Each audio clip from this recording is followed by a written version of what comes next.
Bom dia, Portugal. It's on every list you find as one of the best places to retire, semi-retire, or move to as a digital nomad. But with all the great reasons you should look at Portugal as your next destination, there are also many reasons why this may not be the place. Today, we want to discuss what has worked and what has not worked, and the compromises that we have made. We want to start by making it very clear that we love it here, and even with the negative things, we do not want to bring it down or change our feelings. But we do want you to be aware and provide you with some things to put on your checklist. Now, we are from the USA, but I think this video will be helpful regardless of where you are from. Let's talk about it.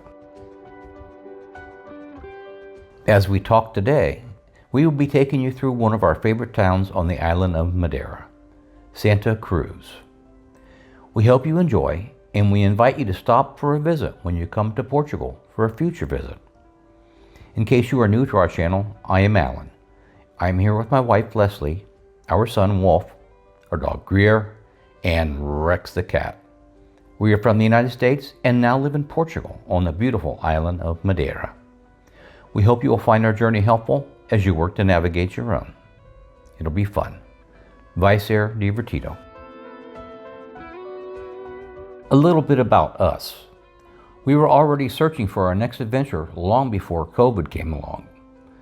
And for us, COVID just slowed us down by about 18 months. During that time, we were stuck on our couch in Chicago, Illinois, watching YouTube videos.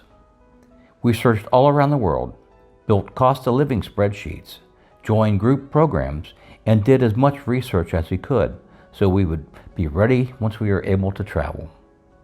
We set up meetings with immigration teams and started gathering all the documents we'd need for a visa long before we even got to Madeira. If you enjoy our videos, please like, subscribe, and hit the bell. We chose Madeira, Portugal, which is an island south of Portugal and off the coast of Africa. Now, because we had plenty of time to prepare, we also planned a 6-week scouting trip for Portugal. Prior to COVID, we had already spent time in Spain, France, and Ireland. So we really thought we knew that Portugal was going to be the right place for us. We spent our 6 weeks on the island, staying in multiple locations so we'd get an idea of what it would be like to live here. This is our first point. The longer you can stay, the better decision you will be able to make. Because for us, even during this time, we ran around spending money like it was water. We saw and did so many things, which was great, but expensive, and not how life is really going to be for us if you're like us on a budget. We sold everything we owned and moved to Portugal. Okay, not everything. I brought a 1970 Bug that I'm the second owner of. Before coming, I spent 6 months tearing the car down and fixing anything I thought might need serviced, because I didn't know when I was going to have a garage again to work in, or if I would ever have a garage to work in. In case you don't know, I'm a mechanic, so this was all logical for me. I researched everything that the car would need in order to be legalized once we got here. Trust me, even after hiring a shipper and all the research, we got here and found out that the process was completely different. We ended up paying the shipper for some parts of the importation and then paying another company that helps legalize the car again. And no one could tell us what we needed and when, or even who to call and ask. The bureaucracy in Portugal makes going to the DMV seem like a picnic. But they are very different. One office may tell you to go get something, and when you show up, insist that you don't need that. Or the office may tell you what you need, and then when you arrive with it, you find out you still have something missing. There are times when I have the name of what you need and you get it, and then return to find out that the last office gave you the wrong paper. Keep in mind, these things are usually happening over a number of days. So, learning to be patient, show up in person with everything you own is really the only way. We will tell you that once you finally get to the right place with all the right stuff, the person helping you will help you no matter how long it takes. Unlike in the US, they would have not even tried because you don't speak the language.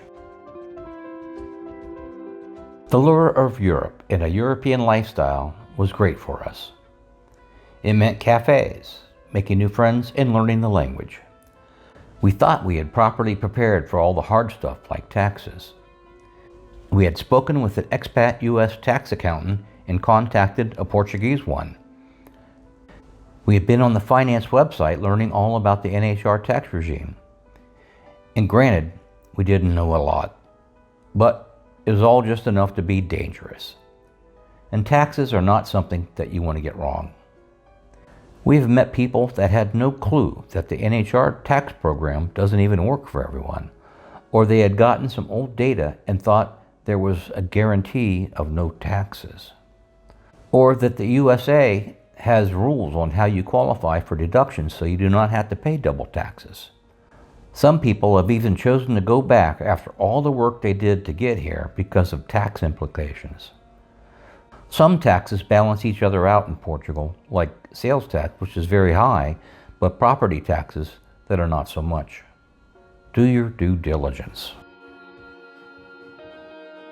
This is a hard one and can actually be the thing that is the most difficult for people. We did all the research and understood that things would definitely be different. That was actually a big part of what we were signing up for. But trust me, living without air conditioning, ceiling fans, or garbage disposal is not like the end of the world, but all the little things do add up. Like the cost of a gas bill in the house. It is high just to run the hot water heater and stove. If we were heating a house in Chicago at these prices, we would have already filed for bankruptcy. Expect cars to be expensive to buy with heavy taxes and appliances to be different. We are viewer supported. If you enjoy our videos, we invite you to join our Patreon community. Last but not least, no matter how much you prepare to understand the cost of housing and the process to purchase it, you will be shocked. The process is like the Wild West. No MLS, no guarantee of a buyer's agent or seller's agent acting solely in your best interests. The real estate education is non-existent and the advice not given in your best interests. We have videos about this subject. Our best and simple advice is to find a real estate agent that you trust, that speaks Portuguese and English. Build a relationship with them. Don't do like some people when they come here looking at real estate and talking to 47 different agents and then nothing but disappointment because they are important to no one. Get a lawyer. Double check all the work. Do not assume. You know what that means. Let us know what we can help you with. For example, planning your journey from the scouting trip through getting settled in Madeira. Join us on Patreon, where we can help you with a NIF, connect you with our trusted real estate agent, immigration team, tax attorney, etc.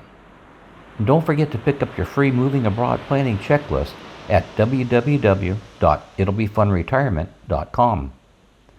We hope you continue to come along with us on our new adventure. Life is short. We should have done this sooner. Please like, subscribe, and hit the notification bell to help us grow. The next stage in your life is a journey.